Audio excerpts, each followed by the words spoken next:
Hello, Stuart Crawford here again. And in this episode, I'd like to look at the experience of spending Christmas in uniform and sometimes away from family.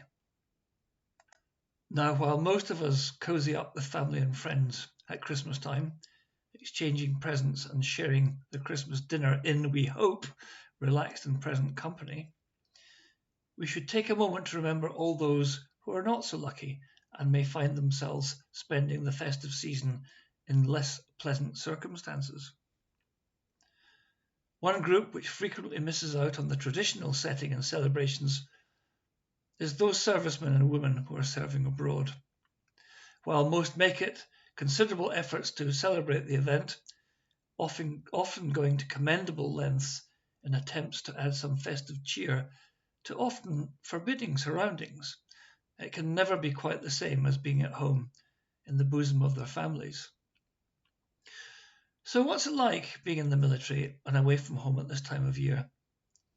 Well, it's different, that's for sure. For a start, more often than not, many of our troops spend it somewhere much more dangerous than being in the UK. Think of past campaigns in Iraq and Afghanistan, for example, where Christmas is not a natural celebration for the bulk of their respective populations, and whereas a sizable proportion of them would do their utmost to spoil it for our troops, even if it was. And the weather's different too. Despite whatever our Australian cousins may continually tell you, spending Christmas in a warm climate is distinctly odd. Turkey and all the trimmings in midsummer down under is a bit like us having a salad for Christmas dinner up here. I can well remember a Christmas meal eaten in Australia, outside in temperatures of 40 degrees centigrade, and consisting mainly of fresh prawns and fruit. So it can be a bit lonely and strange if you're in uniform and overseas at this time of year. Of course, modern communications, mobile phones, email and internet help to bring home and family closer, but it's hardly an adequate substitute. And if you're getting shot at by various unfriendly locals, it could make the whole thing decidedly unpleasant. But there are, thankfully, some things that come together to make it much less miserable than we might think for our service personnel. First of all, there's the comradeship. Individuals who have trained together and in many cases fought together tend to have a special bond of friendship which is difficult to understand for those who have never donned uniform.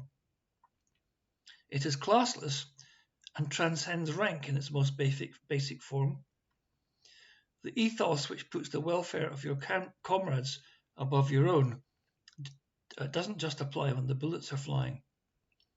If you're away from home at Christmas, then you're not the only one. You're all in it together, and the shared experience lightens the load. And then there's support from home, a vital ingredient in keeping morale high. Again, if you've never been abroad in uniform, then you'll probably never realise just quite how important mail from home can be. It's no exaggeration to say it's often the highlight of the week. At Christmas, it takes on an extra relevance and poignancy for those who are separated from their loved ones. On top of letters and cards from family and friends, there are the other goodies which organisations like the Red Cross and the Royal British Legion send out to the troops abroad. I've still got the Red Cross box I was sent in the Gulf at Christmas in 1990, plus most of its contents. We were all delighted by the simple things it contained: toothpaste and a toothbrush, shaving foam and a razor, a pair of sunglasses, and even a frisbee. Finally, and not least, there's the support that is local. Almost without exception, wherever British troops are serving, there is also a British diplomatic presence, plus an expatriate community of diplomats, business people, and retirees.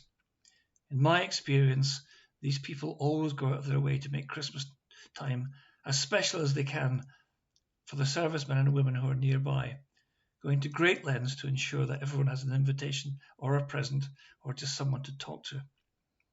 Their contribution should never be underestimated. As for me, my only experience of Christmas abroad on operations was, as I have already alluded, during the first Gulf War of 1990-91. Typically, I landed in Riyadh in Saudi Arabia exactly 6 weeks to the day after my wedding, leaving my new wife to fend for herself in Germany.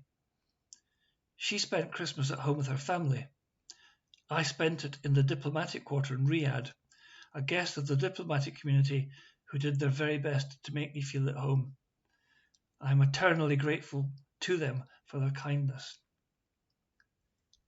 So as you prepare to tuck into your turkey and Christmas pudding, spare a thought for the lads and lassies of all three services who are spending Christmas overseas.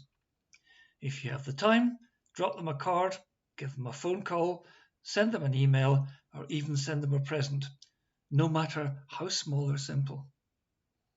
It will make all the difference to the sailors, soldiers, and airmen, and women serving in all corners of the globe over the festive season.